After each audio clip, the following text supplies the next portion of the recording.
नमस्कारम साथियों, welcome to study Konda channel. आज की क्लास में हम ईवीएस पेडागोगी से इम्पॉर्टेंट टॉपिक को कवर करेंगे जो CTET TET super TET exam के दृष्टिकोण से महत्वपूर्ण होगा। जो आज का टॉपिक है हमारा असेसमेंट अर्थात मूल्यांकन। ये क्या होता है? मूल्यांकन बच्चे की गई प्रगति या उसके विकास को जानने का एक प्रकार का तरीका होता है, जिससे बच्चे की कितनी प्रगति हुई है या फिर नहीं हुई है, तो ये तरीका क्या कहलाता है? हमारा मूल्यांकन कहलाता है। ये दो प्रकार का होता है जो हमारे सीटेट के एग्जाम के दृष्टिकोण से बहुत ही महत्वपूर्ण है। जो पहला है हमारा रचनात्मक आकलन अर्थात फॉर्मेटिव असेसमेंट। आप दोनों ही इंग्लिश से या हिंदी दोनों से याद कर सकते हैं, कन्फ्यूजन नहीं होगी।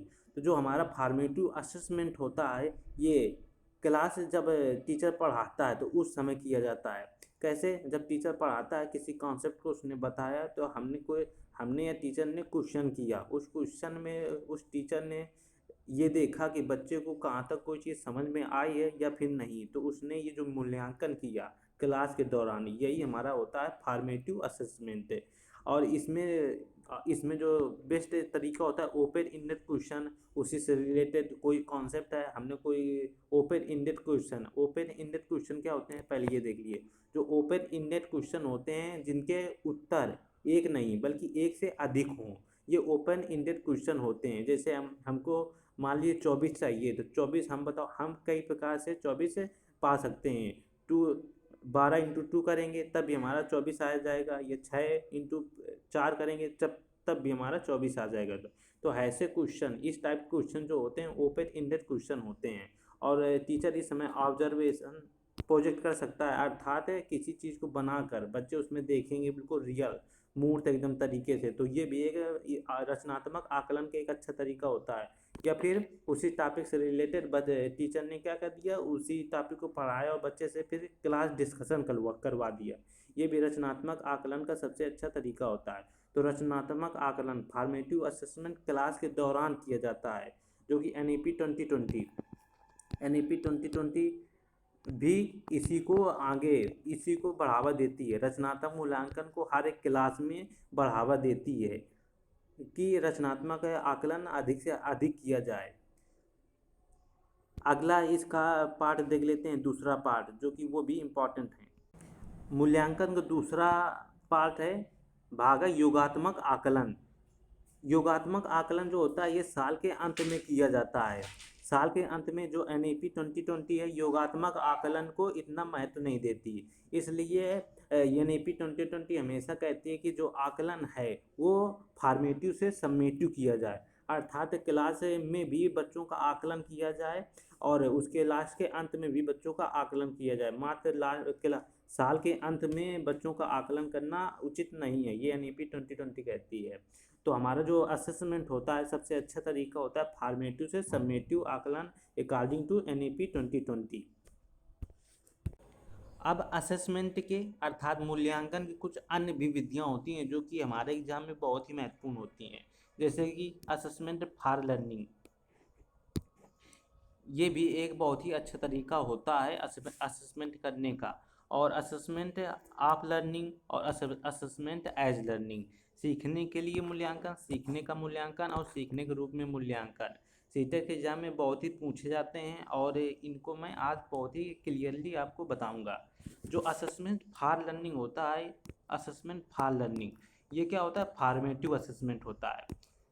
असेसमेंट फॉर लर्निंग एक फॉर्मेटिव असेसमेंट होता है। आप समझ गए होंगे फॉर्मेटिव असेसमेंट थे, अर्थात जो असेसमेंट फॉर लर्निंग होता है ये क्लास के दौरान होता है, अर्थात टीचर खुद ही प्रश्न करता है और उसका समाधान भी खुद ही कर देता है, अर्थात उपचारात्मक शिक्षण टीचर खुद कर देता है। किसमें? असेसमेंट फॉर लर्निंग में।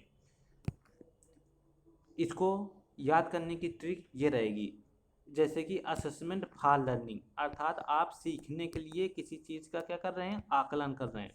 तो आपने कुछ चीज़ सीखना चाहते हैं, इसका मतलब है आप में कुछ कमी होगी तभी उसको सीखना चाहते हैं। तो आप क्या कर रहे हैं? उसी दौरान कर रहे हैं ना। जैसे कि अब मान लें आपने कोई कमी देखी और क्या कही, कमी देखी उसको सुधारना है हमको, तो हमने उसका मूल्यांकन किया कि हम इसको अभी अभी सुधार देंगे, बिल्कुल फार के लिए मतलब अभी अभी बिल्कुल सुधार देंगे। तो ये किससे संबंधित हो जाएगा? फॉर्मेटिव असेसमेंट से संबंधित हो जाएगा। तो फॉर्मेटिव असेसमेंट किससे संबंधित होता है? ये असेसमेंट फार लर्निंग से सीधा संबंधित होता है। कौन? Formative assessment. आप इस फार को उठाएंगे, फार मीन्स होता है के लिए, फार का हिंदी वर्जन क्या होता है? के लिए होता है। तो आप जो लर्निंग है मतलब कुछ सीखना चाहते हैं, किसके लिए सीखेंगे? मूल्यांकन के लिए सीखेंगे। तो आपके अंदर कुछ कमी होगी, उसको सुधारना चाहते हैं, तो आप उस कमी को सुधारने के लिए आपने असेसमेंट किया, अपना स्वयं का असेसमेंट किया। मतलब तुरंत किया ना, तो तुरंत किया तो तुरंत किस में करते हैं? उसी दौरान करते हैं। फॉर्मेटिव असेसमेंट में हम उसी दौरान कर देते हैं, किसी चीज़ का उपचार कर देते हैं। तो आप इस बेस पर इस मतलब टॉपिक को पूरा आप समझ सकते हैं और याद कर सकते हैं। अब हमारा दूसरा कंफ्यूजिंग पॉइंट आ जाता है सीखने का आकलन, अर्थात इसमें क्या है? का इंग्लिश क्या होता है? आप होता है। का इंग्लिश क्या होता है? आप होता है। तो इसको याद करने का तरीका ये कैसा होता है? असेसमेंट और आप लर्निंग होता है समेटिव असेसमेंट, अर्थात बाद में, सीखने के बाद में। जैसे कि साल के अंत में हमारी परीक्षाएं होती हैं, वैसे सेम टू सेम होता है। तो इसको याद करने की ट्रिक ये हो जाएगा कि हम क्या करेंगे, जैसे कि इसमें है असेसमेंट मीन्स होता है मूल्यांकन, आपका होता है, और लर्निंग सीखना, अर्थात सीखने का मूल्यांकन। सीखने का मूल्यांकन अर्थात हम उस किसी चीज़ को सीख चुके हैं तभी तो आप उसका मूल्यांकन करेंगे। सीख चुके हैं तभी तो आप मूल्यांकन करेंगे। मीनिंग आ रही ना? लर्निंग आप मतलब सीखने का मूल्यांकन, मतलब हम सीख चुके हैं उसको पहले ही, तब मूल्यांकन कर रहे हैं। तो हम कब मतलब बाद के करेंगे? तो बाद किस में करते हैं? समेटिव। साल के अंत में हमारा बाद में होती है हमारी परीक्षाएं, तो समेटिव असेसमेंट क्या आता है? ऐसे आप इसको रिलेट कर सकते हैं।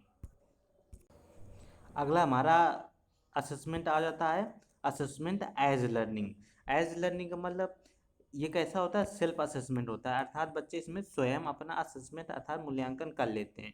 तो इसको याद करने का तरीका, जैसे कि शब्दों में लर्निंग में सीखना, एज जैसे कि सीखना, असेसमेंट मूल्यांकन। तो क्या हुआ? जैसे हमने कुछ सीखा उसको वैसे ही मूल्यांकन कर दिया, टाइम एक भी नहीं मिला, तो अर्थात हमने क्या? स्वयं मूल्यांकन कर दिया होगा। तो आप इसको असेसमेंट चैप्टर को कंप्लीट करवा दिया मैंने, जो कि इसमें 1-2 नंबर आपको सीटेट एग्जाम में मिल जाएंगे। I hope you enjoy this class. मैं आपके लिए ऐसे ही क्लास लाता रहूँगा। जय हिंद।